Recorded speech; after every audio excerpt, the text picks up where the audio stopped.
Everyone tells you to be different, but almost everyone is wrong about what that means. The people, founders, consultants, and brands I've worked with over the years who managed to be massively successful are not the loudest, the most polished. They're the ones willing to take a position that everyone around them would call weird and to hold that position long enough to be proven right. So if you consider yourself weird, this is how to use that. And if you don't, this is how to tap into it. Here are the 5 ways to use your weird to stand out, build something lasting, and maybe even change the world. Number 1 is what I call the bet, and it has nothing to do with being bolder or more interesting than everyone else. Now, most people treat weirdness like it's a look, a vibe, something you can put on, but that's not what we're talking about here. If you're from the 90s, think about Bjork's swan dress. People see it and think that's what it takes to stand out, so they chase the outfit. But nobody who copied that dress, or tried to, became Bjork. The dress wasn't the thing. It was just the visible edge of something that ran a lot deeper than an outfit. Now think about a kid in the 80s obsessed with computers. People thought that was weird. But that kid was right. They were just right before everyone else caught up. From the outside, being right early looks exactly like being weird. Weird is a non-consensus bet, a position that runs opposite to what your category expects, and it holds precisely because it looks wrong now. Take Crocs. They deliberately sell an ugly clog in a category that otherwise sells beauty and status. Or take Yeti. Coolers used to be the definition of beige, a commodity nobody thought about twice. Yeti bet that indestructible could be aspirational and turned a $40 product into a $400 one that people became so proud of they would put the sticker on their car. But now AI can generate infinite competence on demand. Every category default, every safe choice, every beige move, it's all free now. If the whole category already agrees on something, then the only position worth taking is the one that still looks wrong to everyone else. Researchers don't call it weird. They call it optimal distinctiveness. And to win, you have to be similar enough to be understood and different enough to be chosen. Too conventional and you are invisible. Too novel and you don't make any sense. Now, the common mistake is just like picking a random difference, a strange color, a gimmick, and calling it a bet. It's not, that's still a costume. The real test is one question, and now Peter Thiel actually asked it best. What important truth do very few people agree with you on? Or put it more directly, can you name the thing about your customer that your whole category is mispricing? If yes, it's a bet. If not, it's a costume. So to find out what your weird bet may be, do this with me. Take out a piece of paper and draw 2 columns, conventional, weird. In the conventional column, list everything your category treats as non-negotiable. Then for each one, ask, what if the opposite were true? And write it down. So take a beautiful watch, for example. The conventional assumption is that well-made means expensive. The weird column asks, well, what if it were well-made and affordable? That could be a bet worth taking. Then draw yourself a 3rd column called Our Truth. For each point you wrote down, try to name your contrarian truth in one weird sentence. If you can't land it in one sentence, you don't have the bet yet. So for the watch example, that contrarian truth could be, beauty is in the craftsmanship, not the logo. And then perhaps to live that truth, you go the weird extra mile and only put your logo on the back of the watch. That's how weird you are. Number 2 is the cost, and it's the part of the story everyone skips. Most people cannot handle the cost of being weird. The moment you take a bet, the market responds, and it doesn't always respond with applause. So let's go back to the watch example. You've decided to make a well-crafted, beautiful watch that's affordable. Now Rolex has a chance to punch down. People who wear Rolexes can call it maybe a knockoff, make a meme out of it, write it off as cheap even. The market doesn't get it yet, and that's exactly what makes you weird. This is where most brands and most people fold. They start, sanding it down, reverting to beige, getting into mitigation mode. Or take Goop. Gwyneth Paltrow has a world view and the conviction to back it publicly, especially when she gets mocked for it. Now, Goop is worth almost $500 million today, far more than the net worth of the people who called it weird or ridiculous. Chances are that the people mocking you are living in the present. Weird people are living in the future. The toll for arriving early is being misunderstood. So if you're doing it right, getting mocked out of the gate isn't like a warning sign. It's the smoke indicating there may be a fire here. Now, there are two ways people fail with this. The first is reading discomfort as evidence that they're wrong. Early dislike feels like a verdict. It's not.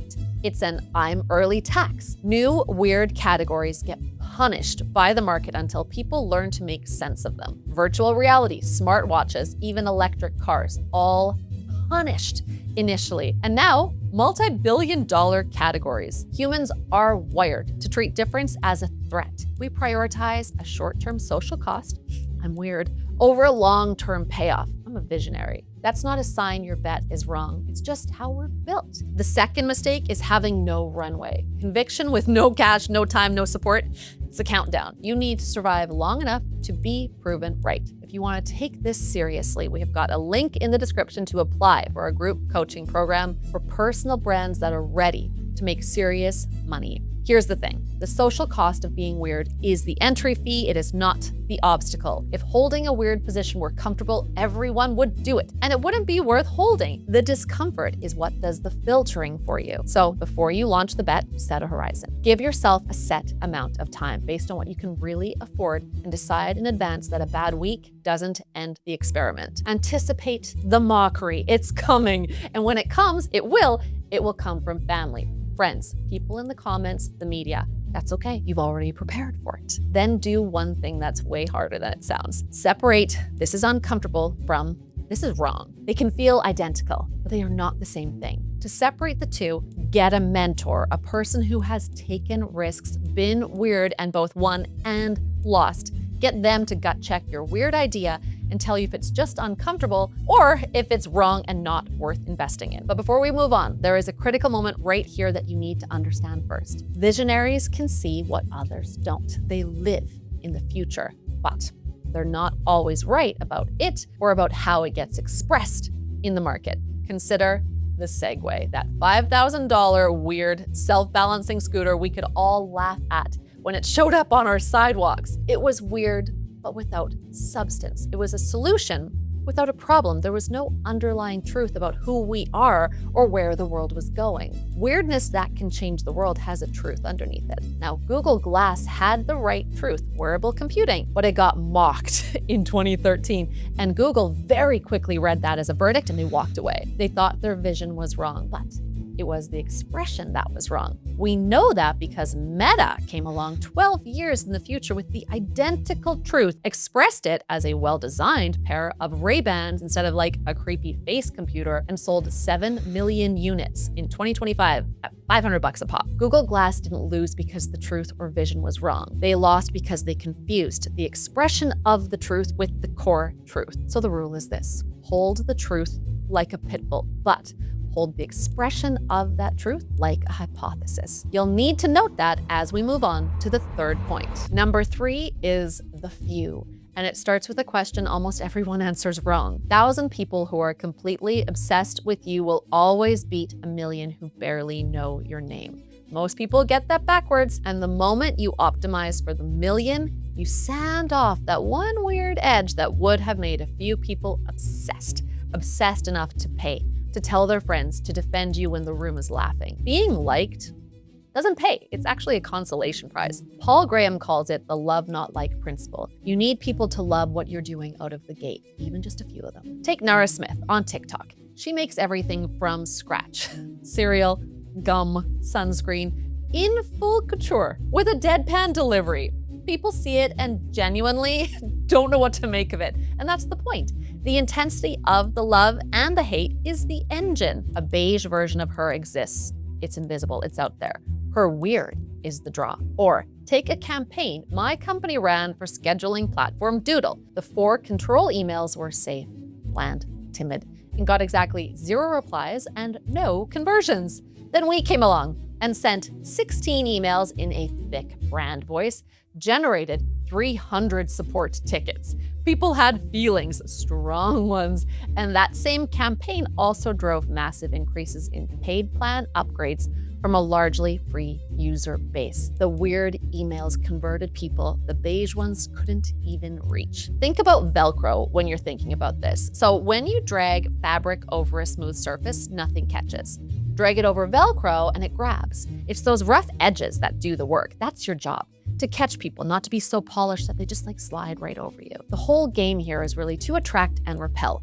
You want the right people completely obsessed and everyone else moving on. If nobody dislikes it, nobody loves it. Polarization isn't the price of a strong bet, it is actually the proof of it. Kevin Kelly's 1000 True Fans argues the same. A small devoted base is enough to sustain a creative career or even kick off a great business. Nodding along doesn't get you there. Absolute obsession does. Virality is about intensity, not volume. But there's a line worth drawing between a brand people respect and a brand people defend. Respect is kind of fragile. Defense, people who will go to bat for you unprompted, that is a free sales force. Think about that. We've seen it with Copy School, our copywriting course. Someone questions it on Reddit and our students swoop in to defend it with specifics, with examples, with receipts. We're not even there. I don't know this is happening. We don't have to be there. That happens because we don't say what people want to hear. I tell writers flat out, you are not here to write, you are here to sell. That's the weird edge that has made Copy School so successful. Nearly 10,000 people have taken our training, and the ones who apply it and see how it works rush to promote it to those who aren't sure. So stop playing to the room. Find the handful of people who would tattoo your logo on their arm and build your weird for them. Deep. Name the one person who should love what you're doing the most, then build for that person. The average customer doesn't exist. The idea of the average customer is old, and it's from a dead playbook that stopped working in 2005. Find the edge that you've been shaving to avoid offending people and put it back. Track intensity, not volume. Are people obsessed, or are they just nodding along? Nodding is nothing. And when the mockers come, don't argue with them. Feed the obsessed instead. A small, committed group of true believers is what tips the many. Number 4 is called the flip, and it's the moment you've been building towards since the beginning. There comes a point where being weird stops feeling like a risk because the world has finally figured out you were right. The exact thing you got mocked for becomes the thing everyone wants. You were right all along, you were just early. Nobody shows the flip better than Crocs. The ugliest shoe alive becomes the flex, and now everyone wears them. They did a Balenciaga collab, a Post Malone collab. Gen Z wears them with full sincerity. A massive surge in sales was driven years later by the very people who once made it a punchline. Nothing changed about the shoe.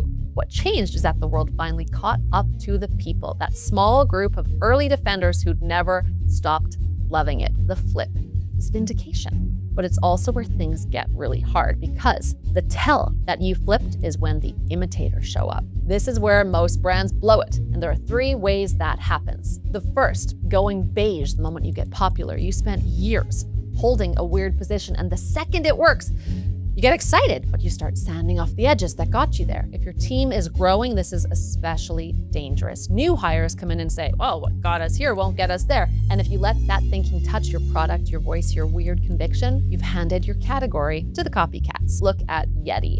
They didn't make one great cooler and stop there. They took that same conviction and turned everything you could have around a campfire into the most durable, most aspirational version of it. The second mistake is abandoning the few who carried you once the many arrived. Those early obsessives kept the lights on. Do not forget them. The third is not being ready. So you spent years earning the demand, and what if now you can't fulfill it? We've seen this play out. A brand selling on Instagram, doing everything right, and then Target comes along, wanting a small order test. They make it work. Cool.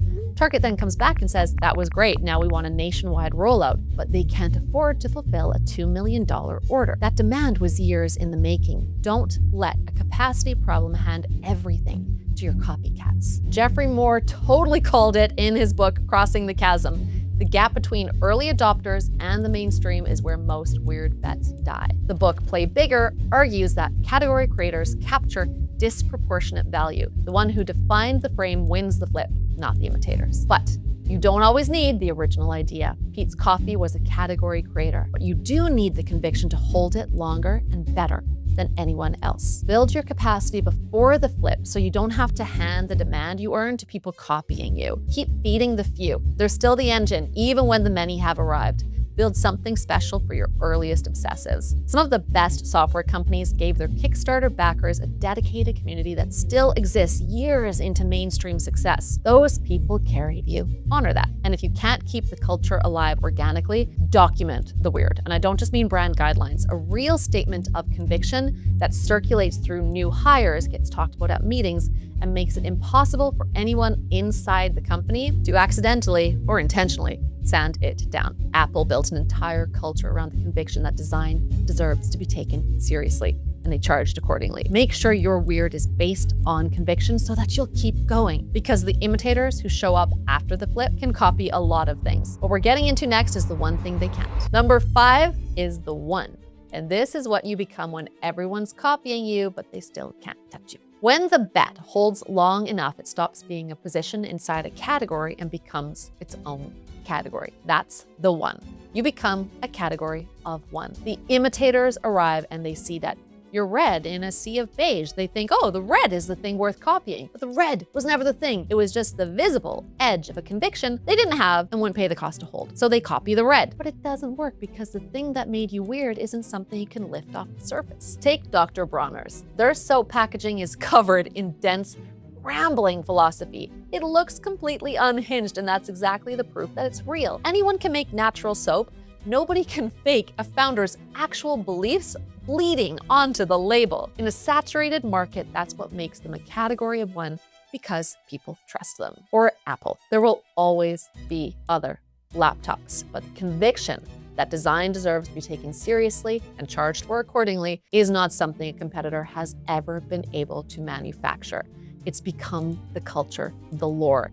It's what made these computers the most desirable. And if Apple ever loses sight of that, a new challenger brand with a purer, more obvious belief in design could swoop in and grab market share. The common mistake here is defending the tactic instead of the conviction. People see the rambling philosophy on Dr. Bronner's label and think that's what's to copy. But the belief that produced it, that's the actual thing. Protect the weird, not the symptom of the weird. So assess your weird thing against this framework called VRIN, which is valuable, rare, inimitable, and non-substitutable. Weird tactics are copyable. Authentic conviction and the culture it builds, the people it inspires, not copyable. And that's where durable advantage lives. People buy into your weird. They feel seen in your weird. That's VRIN. And even when you're locked into your weird, make sure that you're still looking forward. The founders and teams that make it to the category of one are fully living in the future. It still looks weird to everyone around them because everyone around them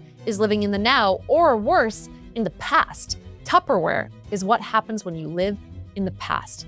Plastic containers that were hard to sell without a demonstration until this brilliant woman named Brownie Wise came in and invented the Tupperware party. It worked, but they later fired her, forbade anyone from talking about her, and stuck with her model even as it became outdated, something she would have noticed. They clung so hard to that original model, in-person parties, no evolution, that by 2024, they'd filed for bankruptcy with $800 million in debt. They could not see that the Tupperware party was just influencer marketing before influencer marketing existed. They froze. They clung to their own misunderstanding of the truth about how people buy, and it killed them. You have to keep re-expressing the truth as the world changes. When the imitators arrive, the move is not to go wider into what's safe, it's to go deeper into what's weird. Invest in the layer that cannot be copied, the lore, the community, the conviction. You are building a church, not a trade school. The brands that lose it are almost always the ones that lose sight of their original reason for being. And when that goes, even the biggest brands become really easy to knock off. Keep doing the strange thing, living your weird on principle, especially when it's working. That has helped others and can help you reach a position nobody can take from you because they couldn't see it and they wouldn't pay the cost to hold it. That's the whole point of being weird.